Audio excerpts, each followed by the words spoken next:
আমার নবী ডাক দিয়া কয় ফাতিমা রে তোমার আগে আর একটা মহিলা জান্নাতে যাইব, ওই মহিলাটাকে জাননি?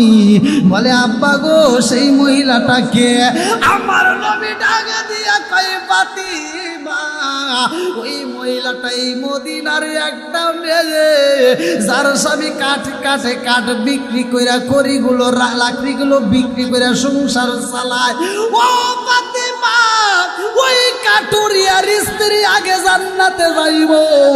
কাতুনে জান্নাত মা ফাতিমা কান্দার কয় আব্বা ওই কাঠুরিয়ার স্ত্রী যাইব জান্নাতে রে আব্বা, ওই মহিলাটা কি এখনো বাইচে আছে?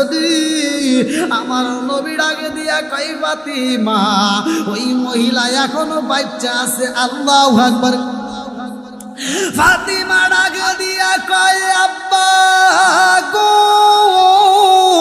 ও বাবা ওই মহিলাটাকে, ওই মহিলাটা তাকে কোথায় আমি জানতে চাই, আমি তার সাথে একটু দেখা করতে চাই। আমার নবী ডাকে দিয়া কয় ফাতিমা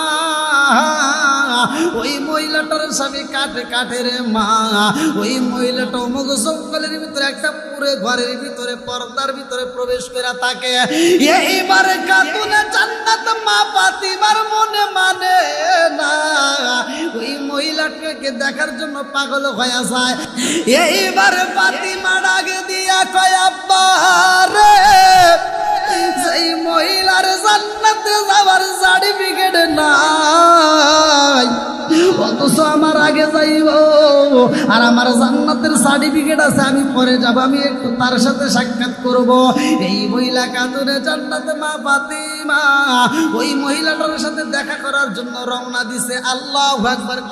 এইবার জনম দুকুনি মা খাতুনে জান্নাত মা ফাতিমা রওনা দেয় রে ভাই।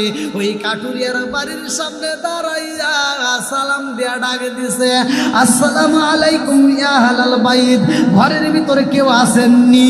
কাঠুরিয়ার স্ত্রী ডাক দিয়া কয় কে গো আপনি কে? ঘরের ভিতরে আসি।